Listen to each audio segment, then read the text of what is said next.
누가복음 13장 1절부터 5절 말씀을 가지고 회개하지 아니하면 이라는 제목을 하는 말씀 증거하겠습니다. 회개하지 아니하면. 지난 주간에 우리 언론에 뜨겁게 달군 소식이 있습니다. 이국종 교수에 대한 여러 가지 뉴스들을 우리가 들었습니다. 이국종 교수님은 아주대병원 외과 또 외상센터 담당자인데 너무나 잘 아는 분입니다. 많은 분들을 살렸고 또 강연도 했던 분입니다. 이분이 외상 환자들을 적기에 시간에 맞춰서 치료하기 때문에 많은 사람들을 살려낸 것을 우리는 알고 있습니다. 죽음을 앞둔 사고 사건들을 통해서 이런 외상센터가 많은 역할을 하고 있고, 또 20일부터인가 닥터헬기가 안 했었는데 닥터헬기가 또 이렇게 활동을 하게 됐다고 합니다. 이런 병원 간의 또 갈등을 우리가 지켜보면서 빨리 이런 어떤 외상센터 이국종 교수님 같은 분들이 많이 나타나서 죽어가는 환자들, 피를 너무 많이 흘려갖고 사건, 사고를 통해서 환자들이 이렇게 죽어가는데 많은 역할을 해야 되지 않느냐, 행정 시스템이라든지 그런 생각을 해보았습니다. 죽음을 앞둔, 그래서 피가 골든타임 있잖아요. 사건이 발생하고 사고가 나면 골든타임 한 10분에서 30분, 1시간 사이가 가장 중요하다고 합니다. 사람 피를 흘리면 죽잖아요. 그래서 우리도 이렇게 그런 걸 위해서 기도하면서 우리 자신을 뒤돌아봅니다. 세월의 사건이 발생했을 때 사람들은 사고를 이렇게 보면서 많은 생각들을 했을 것입니다. 몇 년 전에 일어나는 사건인데, 저도 세월호 사건을 통해서 언론 보도는 이것이 인재인가 천재인가 그런 걸 하잖아요. 사건, 사고 발생하면 사람이 충분히 책임질 수 있는 사건인데도 책임을 못 지고 자기 책임을 회피하고 도망가고 이런 일들이 많이 있잖아요. 우리 대한민국에 이런 인재를 막기 위해서 사람들이 많은 헌신을 하고 있고, 외상센터도 인재 안에 어떻게 보면 빠른 순간에 병원에 실려서 조치를 취하면 살릴 수 있는 사람들이 많이 죽었다는 거 아닙니까? 오늘 본문은 이런 사건, 사고에 관한 것입니다. 제가 왜 이국종 교수님을 말씀드리냐면, 오늘 본문이 사건, 사고에 관한 거예요. 저도 27살 때 오토바이 교통사고를 당했어요. 근데 빨리 병원에 이송돼서 제가 이렇게 다리 수술을 받고 다리를 쓸 수 있게 됐어요. 만약에 그때 지체되거나 두세 시간, 3시간 이렇게 수술을 못했다면 다리를 못 쓸지도 모르겠어요.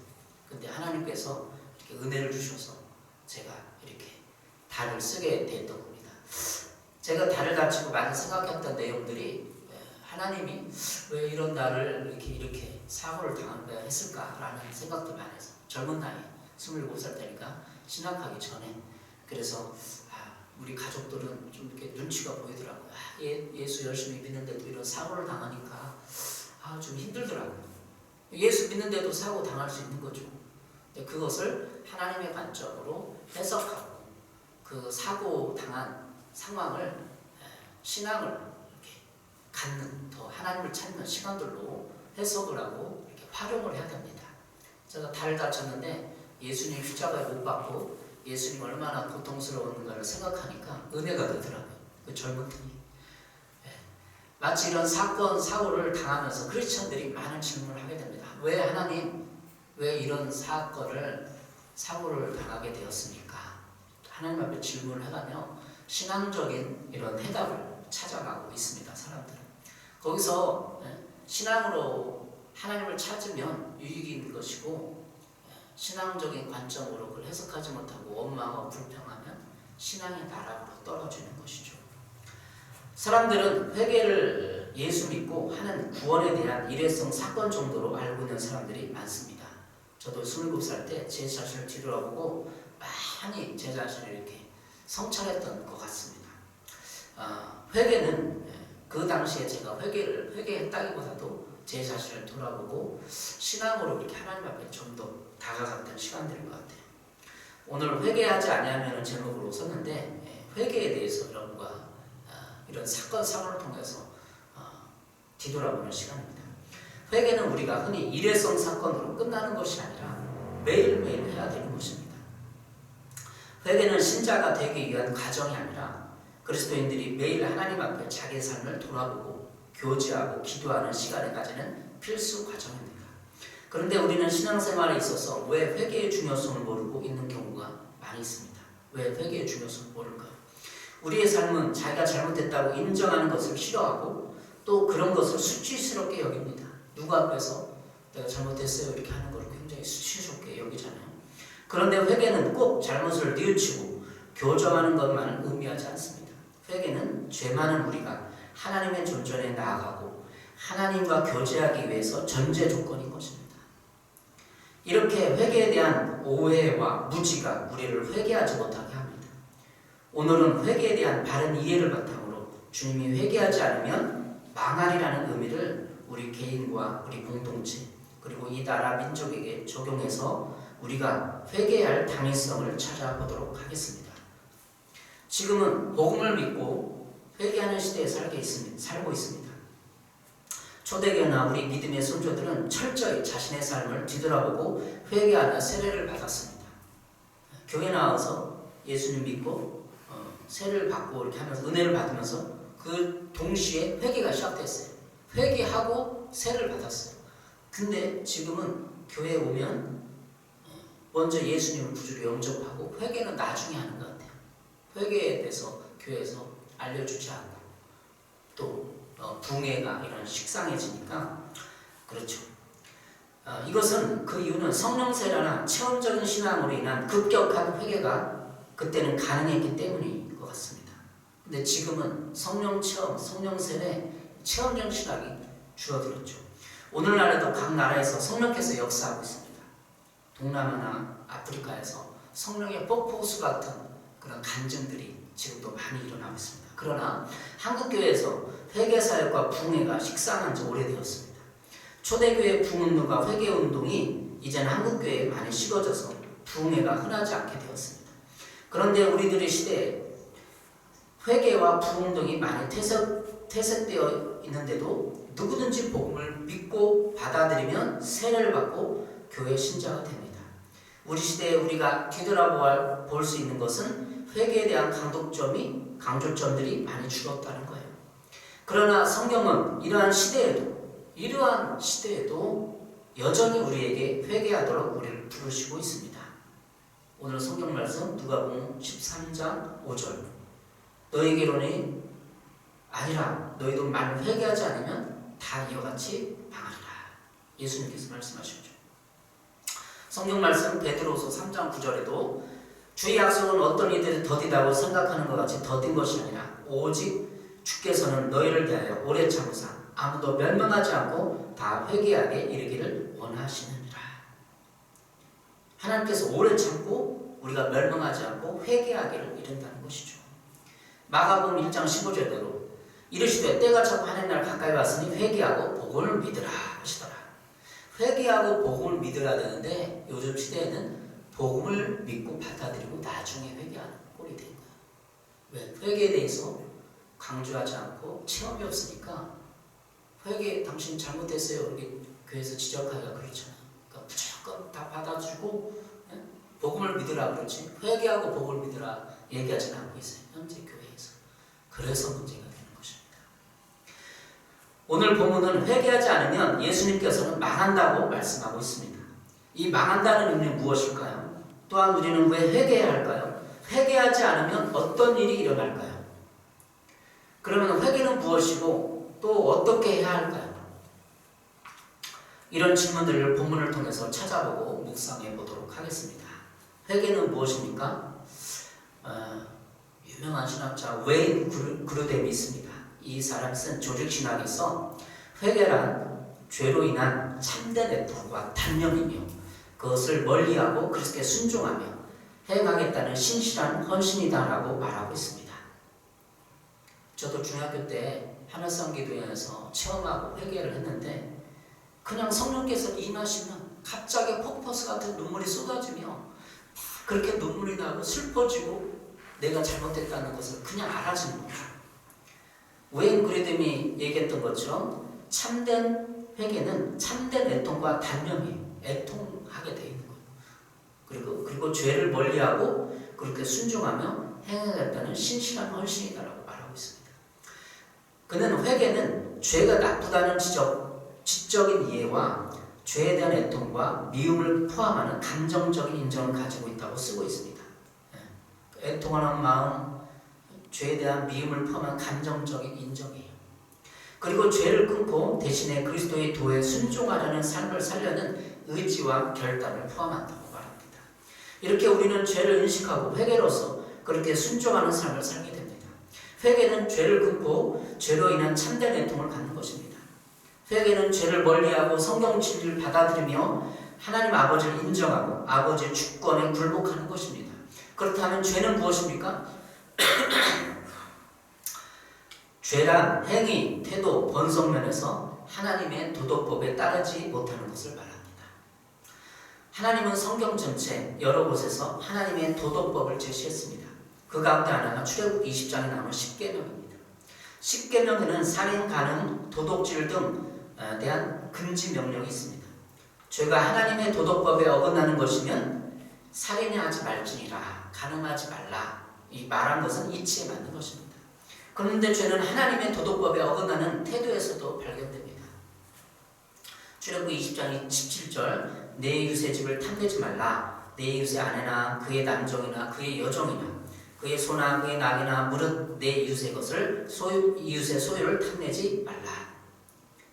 그러니까 태도는 이웃의 소유를 탐내는 것, 탐하는 마음, 이게 태도잖아요. 뭔가 가지고 싶고 눈을 흘리고 내적인 이 태도, 마음 상태까지 죄라는 거죠. 행위의 죄, 십계명에 이게 살인하지 말라의 어떤 살인죄뿐만 아니라 태도, 내 마음의 상태까지도 죄라는 것이죠. 이웃의 소유를 탐냈어요. 이미 도둑질한 거라고 예수님께서 말씀하셨죠. 죄는 우리의 본성, 즉 우리 자신의 본질을 이루는 내적 성품에서도 발견할 수 있습니다.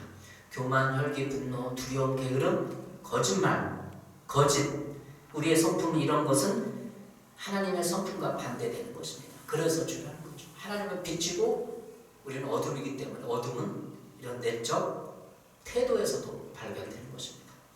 예수님께서는 오늘 누가복음 12장 54절 59절에서 회개의 기회가 없어지는 종말의 때가 이르기 전에 회개를 촉구했습니다.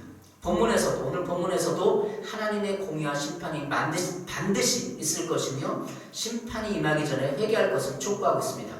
예수님께서는 바로 회개의 촉구를 위하여 그 당시 실제로 있었던 사건, 즉 빌라도가 갈릴리 사람을 학살한 사건과 실로암 막내가 무너진 사건을 예로서 설명하고 있습니다. 빌라도가 갈릴리 사람을 학살한 사건이 1절에 나오고 실로암 막내가 무너진 사건이 4절 5절에 나오죠. 누가복음 13장 1절 2절입니다. 그때 마침 두 사람이 와서 빌라도가 어떤 갈릴리 사람들의 피를 그들의 제물로 섞으리로 예수께 아뢰니 대답하여 이르시되 너희는 이 갈릴리 사람들이 이같이 해받음으로 다른 모든 갈릴리 사람보다 죄가 더 있는 줄 아느냐. 그때는 예수님께서 시대의 징조와 회개를 촉구하는 말씀을 하신 바로 그때를 가리킵니다. 오늘 1절에 그때라고 했죠. 1절은 갈릴리 사람들이 성전에서 제사 드릴 때 빌라도에 의해서 살해당했다는 말입니다. 아마도 이 사건은 예루살렘에 순례왔던 어떤 갈릴리 사람들이 성전에서 제물을 드리다가 빌라도의 명을 받은 로마 군인에 살해된 사건이었을 것입니다. 당시 유대인 중에 민족주의적 성향의 열심당원들은 유대 독립을 위해 유월절과 같이 사람이 많이 모이는 때에 자주 반란을 일으켰습니다. 그러니까 성전에서 갈릴리 사람들이 반란을 일으키고 열심당원들이 데모를 했다든지 이렇다는 거예요. 그때 빌라도가 로마군을 이끌고 명령을 해서 그 갈릴리 사람들을 싸그리 살해해버린 것이죠. 이 반란을 막기 위해 로마군의 탄압으로 1절과 같은 사건들이 벌어졌습니다. 그러니까 1절에 말한 것처럼 피로 살해했다는 표현, 직접적인 표현은 없는데 사람들이 피를 그 제물에서 끓일로, 이 표현이 은유적인 표현인데 살해 사건을 말하는 거죠. 이 1절에서 이 두 사건을 두어 사람이 와서 예수께 보고했습니다. 그러니까 예수님이 거기에 대한 답변을 한 거죠. 예수님께 보고한 이유는 정확히 알 수는 없습니다. 그러나 1절과 2절의 문맥에서 보면 그들은 재앙을 죄에 대한 하나님의 심판으로 생각하고 있었는데 갈릴리 사람들이 살해당하는 재앙을 당하자 그들이 살해당한 이유는 바로 그들의 죄로 인해 하나님께 징벌을 당한 것이 아니라는 그런 생각을 말하면서 예수님께 보고한 것입니다. 예수님의 의중을 물었던 거죠. 유대인들은 모든 재난과 죄의 결과를 인해 인과응보적 관점에서 그 갈릴리 살해 사건을 이해했습니다. 저들이 빌라도가 살해한 것은 갈릴리 사람들이 죄를 졌기 때문이다 그렇다는 거죠. 인과응보는 행위의 그 선과 악에 대한 결과를 후에 받게 된다는 말로 흔히 죄값을 치른다는 개념을 나타내는 데 쓰이는 말입니다. 그러니까 갈릴리 사람들이 죄값을 당한 거다. 그들이 살해당하는 그들의 죄 때문이다라는 걸 끌고 예수님께 질문했던 것이죠. 이들은 빌라도의 갈릴리 사람들이 살해당한 것은 이런 죄에 대한 대가가 아니었을까 하고 예수님께 확인받고 싶어 했던 것입니다. 그런데 예수님의 대답은 여기에 빗나가고 있습니다. 그 답을 주지는 않고 2절에 누구든지 죄를 짓고 참된 회개를 하지 않으면 멸망당할 것이라고 경고하고 있는 것입니다. 그 사건을 보고한 사람들은 빌라도의 악함이나 살해당한 갈릴리 사람들에 대한 동정이 아니라 그들의 인과응보적 사실을 확인해보고자 하는 마음이었습니다. 갈릴리 사람들 아무 이유도 없이 성전에서 살해당했는데 그들에 대한 동정이 없는 거죠. 우리 신문지상에 사건, 사고가 일어나면 살해당한 사람의 안타까운 동정을 하는 것보다 그 사건이 언론에 어떻게 보도되고 뭔가를 우리가 보잖아요. 우리 세월호의 이런 여러 가지 이런 사건들 속에서도 사고 속에서도 죽는다는 사람들을 마음을 위로하고 그들을 안타까워하고 기도해주고 그 위족들을 기도해주는 그런 언론이 안 있었나? 없었잖아요. 근데 그 당시에 세월호 사건 때 교회에서 그 근처의 교회에서 거기에 팽목항에 가서 텐트를 쳐놓고 그들을 위로하고 위족들을 위로하고 눈물을 흘리며 함께 예배드린 사람 그 교회가 그걸 다 했어요. 항상 언론에서 보고되는 사건 사고를 보면 누가 책임자인가 이거 인재인가 책임자를 분석해야 된다 막 분노하거나 세월호 사건에서도 그럴 수 있는가. 근데 진정으로 하나님의 관점은 위족들이 얼마나 고통스러워 함께 동참하고 마음을 나누고 그런 거잖아요. 교회에서 앞장섰잖아요. 근데 지금 여기 갈릴리 성전에서 살해당한 사건을 통해서 이 사람들이 예수님께 보고하면서 묻는 것은 그들을 불쌍하고 동정한 것이 아니라 누구의 죄 때문이냐 이렇게 간접적으로 예수님께 질문하고 있는 거죠. 3절에서 너에게 이르노니 아니라 너희도 만일 회개하지 않으면 다 이와 같이 망하리라. 예수님께서 말씀합니다. 예수님 완전히 핀트가 빗나간 대답을 하고 있는 거예요. 너희가 회개하지 않으면 다 망한다라는 거예요. 예수님께서 성전에서 빌라도의 갈릴리 사람들을 살해 사건에서 만일 너희도 회개하지 않으면 망한다는 것으로 결론을 맺으셨습니다. 여러분 망한다는 뜻이 무엇입니까? 망한다는 뜻은 헬레어 아폴루미로 멸망시키다, 파괴하다, 죽이다, 사형을 처하다, 무엇을 빼앗다라는 뜻입니다. 그런데 죽이고 파괴하는 죄는 바로 하나님입니다. 하나님의 심판하는 거예요. 주님께서 이렇게 직설적으로 망한다고 하셨으니 회개에 대한 아주 강력한 경고가 되는 것입니다. 여러분 회개하지 않으면 죽습니다. 하나님 앞에 죽는 거예요. 회개하지 않으면 망하게 됩니다. 회개하지 않으면 망하게 된다는 것은 인류 모두에게 지구상의 모든 사람들에게 적용되는 말씀이기 때문에 예수님께서는 유대인들 역시 모두 죽을 수밖에 없는 죄인임을 드러냄으로써 회개하도록 촉구하고 있는 것입니다. 만왕의 왕 하나님께서 죄의 많고 적음에 따라 우리 죄를 봐주는 것이 아닙니다.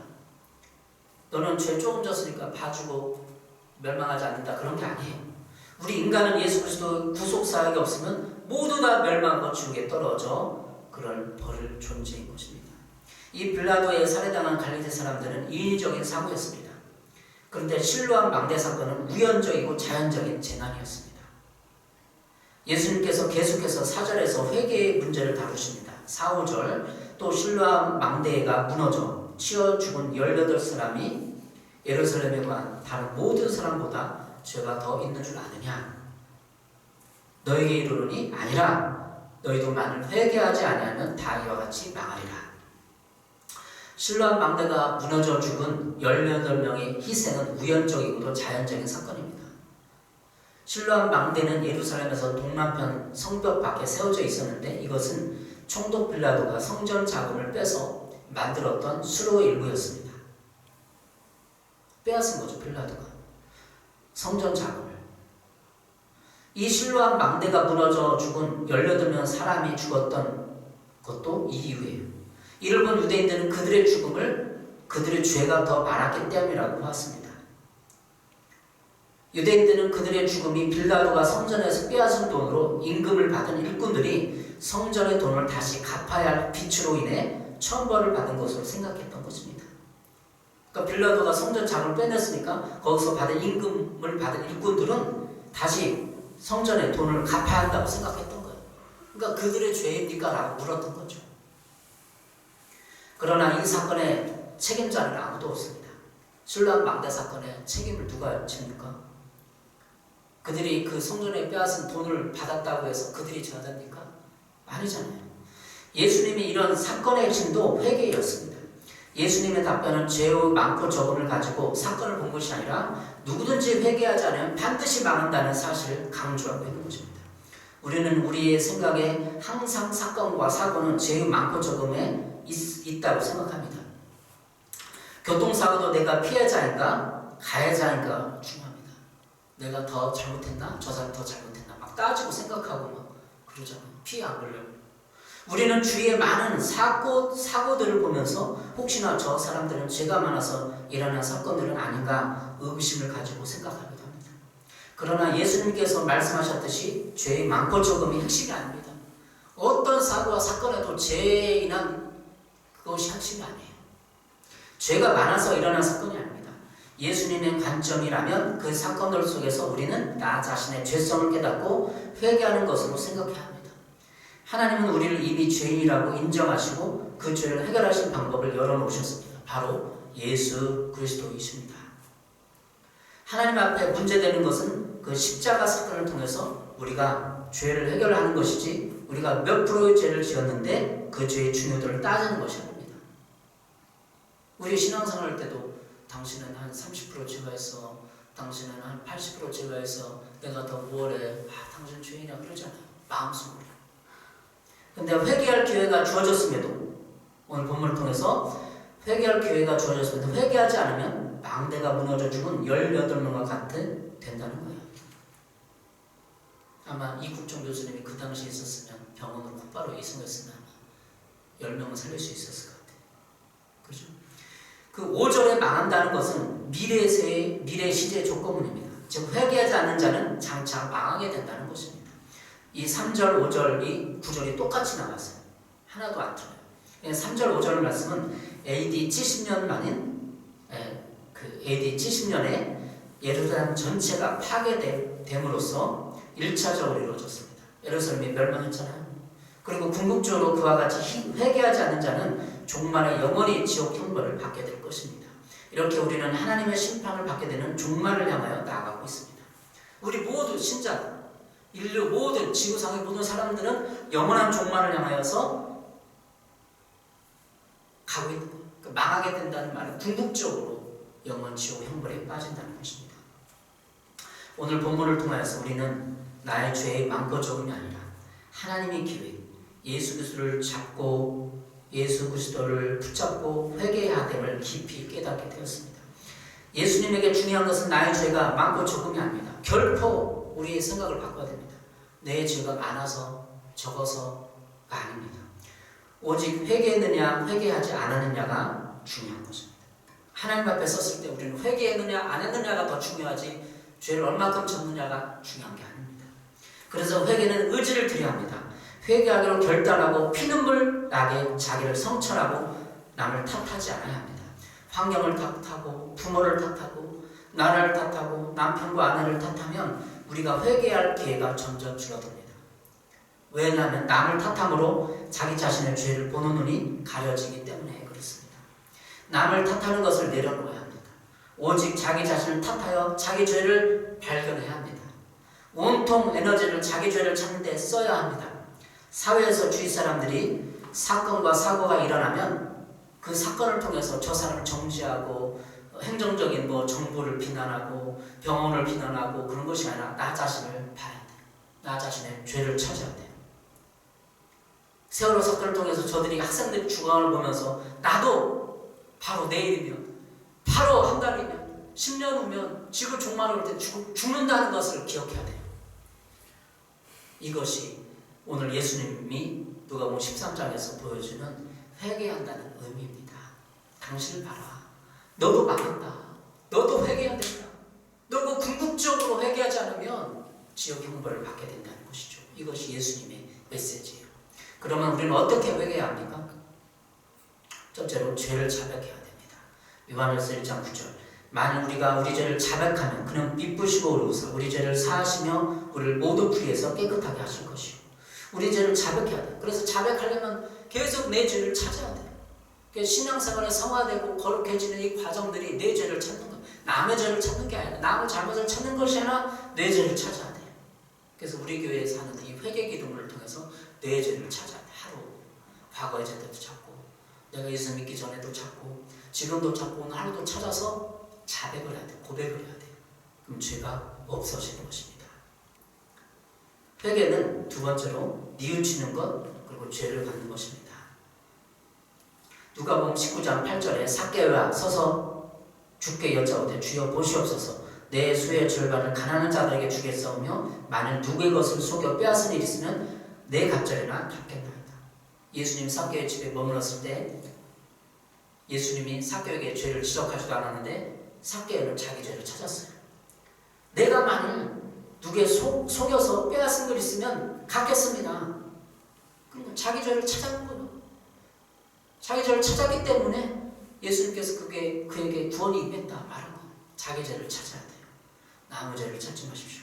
자기 죄를 찾으십시오. 뉘우쳐야 됩니다. 갚아야 됩니다. 마태복음 21장 3절 만일 누가 무슨 말을 하거든 주가 쓰시겠다 하라 그리하면 즉시 보내리라 하시니 예수님께서 죽음을 임박했을 때 예술람에 들어갈 때 그 말을 구하잖아요. 조랑말 그때 즉시 보내려 하면서 거기 순종한 사람이었어요. 말을 내 물건, 내 시간이 다 창조주 하나님 것을 기억하면서 내 시간까지 물건까지 갚아야 돼요. 예수님께 내드려야 돼요. 이것이 회개하는 것입니다. 인생의 주권이 하나님께 있음을 인정하고 내 시간과 물질과 모든 것을 내 것이 아니라 내가 내 것을 가지고 내가 쓰는 것이 아니라 청지기처럼 내 돈과 물질과 시간과 내 건강과 내 육체를 다 하나님이 것입니다 라고 드리는 거예요. 그것이 회개하는 방법입니다. 내 생명은 내 것이 아닙니다. 내 시간도 내 것이 아닙니다. 하나님이 나를 위해서 구원해 주신 대가를 지불했고 나는 주의 것입니다. 이런 고백 속에 죄를 깨닫게 되는 거예요. 내 것은 내 것이고 네 것도 내 것이고 하나님 것도 내 것이고 이건 다 도덕론입니다. 도덕론이죠. 회개합니다. 내 모든 것은 내 육체와 모든 시간과 물질은 다 하나님의 것입니다. 이렇게 그런 관점을 봤을 때 죄를 회개하게 되는 것입니다. 또 벗어버려야 됩니다. 죄를 벗어버려야 됩니다. 골로새서 3장 8절 이제는 너희가 이 모든 것을 벗어버리라. 곧 분함과 노염과 악의와 비방과 너희의 입이 부끄러운 말이라. 성경을 읽으면서 우리는 죄를 찾아야 돼요. 그래서 성경을 읽고 묵상하고 큐티하는 가운데 내 죄를 찾는 거예요. 분함과 분노가 너무 많은 건 죄예요. 노용, 악의, 악한 의도, 비방, 남을 비방하는 것, 너희 입에 부끄러운 말이라. 이 모든 것이 하나님 앞에 죄됨을 인정해야 돼요. 이 모든 것을 벗어버려야 됩니다. 그래야 회개가 하게 되는 것이죠. 회개는 어떻게 해야 됩니까? 벗어버려야 돼요. 분함과 당신이 회개하는 건 어떻게 됩니까? 성경 말씀에 히브리서 8장 11절입니다. 내가 그들의 불의를 긍휼히 여기고 그들의 죄를 다시 기억하지 아니하리라 하셨느니라. 하나님께서 우리가 회개했을 때 하나님은 기억하지 않는 거예요. 그리고 죄를 사해 주십니다. 요한일서 1장 9절 만일 우리가 죄를 자백하면 그는 미쁘시고 의로우사 우리 죄를 사하시며 우리를 모든 불의에서 깨끗하게 하실 것이고 미쁘고 의로우사 신실하시고 의롭기 때문에 우리 죄를 사한다는 것. 우리가 죄를 자백하고 회개하고 벗어버리고 하면 자기 죄를 찾으면 우리의 죄가 사해지 없어지는 것입니다. 우리를 모든 불의에서 깨끗하게 하실 것이고 깨끗하게 됩니다. 그래서 빛이신 하나님 앞에 나가서 교제가 되고 기도에도 응답이 되고 이사야 59장 2절입니다. 오직 너희 죄악이 너희와 한 행사를 내었고 너희 죄가 그 얼굴 가리워서 너희를 듣지 않으시게 함이니 우리 죄악이 하나님과 사이를 내었어요. 그래서 기도 응답이 안 되고 하나님의 임재를 못 느끼는 거예요. 너희 죄가 그 얼굴 가리워서 너희를 듣지 않으시게 하니 그 죄를 회개합니다. 그러면 우리가 하나님의 음성을 듣게 되고 하나님도 우리의 기도를 듣게 되는 것입니다. 그 얼굴을 가리운 것을 이제 그 장막을 걷읍시다. 여러분 회개합시다. 회개하지 않으면 망합니다. 인류의 궁극적인 심판이 왔을 때 우리는 거기서 사함받고 천국으로 옮겨되게 되는 것이죠. 여러분 이 시대에 회개가 없는 시대입니다. 우리 하늘숲교회는 하나님 앞에 회개하는 교회로 우뚝 서기 원합니다. 회개의 사역하는 교회. 그래서 날마다 내 죄를 찾고 남을 탓하고 남의 죄를 찾는 것이 아니라 사건 사고들이 신문지상에 났을 때 저들을 비난하고 정죄하고 분노하는 것이 아니라 저들을 통해서 나를 봐야 됩니다. 욥기에 고난이 있었죠. 욥도 사건 사고를 당해서 자기 재산들이 싹들이 폭풍이 몰려가고 자기 아들들이 다 죽고 이 세상에 욥과 같은 사건 사고를 당한 사람이 있습니까? 그가 욥기 41장 42절에 보면 자기 입을 가리키면 내 입을 가리겠습니다. 나는 하나님 아무것도 말할 자격이 없습니다. 욥은 그 고난과 사건 사고를 통해서 자기 죄성을 발견한 거예요. 수많은 지금 사건 사고를 통해서 내 죄성을 발견해야 돼요. 하나님의 재림의 종말이 가까웠습니다. 전 세계적인 재난과 기후변화를 통해서 수많은 재난과 오고 있어요. 그걸 보면서 뉴스를 들으면서 내 죄를 깨닫고 고백하고 하나님의 심판이 가까웠다는 걸 깨달아야 됩니다. 지금도 그래요. 전 세계 기후변화에서 막 천재지변이 일어나고 있어요. 그걸 보면서 우리는 하나님의 심판이 가까웠고 회개할 기회를 잡아야 돼요. 회개할 기회를 잡지 못하면 영원한 멸망, 지옥의 심판이 기다리고 있습니다. 우리 회개 기도를 통해서 날마다 회개 기도를 보면서 내 죄를 찾아야 됩니다. 분노하고 악독하고 노여, 악의, 비방 이 모든 것을 주님 앞에 고백합니다. 기도하겠습니다. 하나님 회개하지 않으면 다 망한다고 말씀했습니다. 이 나라도 회개를 통해서 통일이 되며 이 민족과 아버지 이 나라가 다시 살아나는 그런 귀한 복된 일이 있게 도와주시고 우리 교회도 거기에 쓰임받게 도와주시옵소서. 2020년은 회개운동이 일어나게 합니다.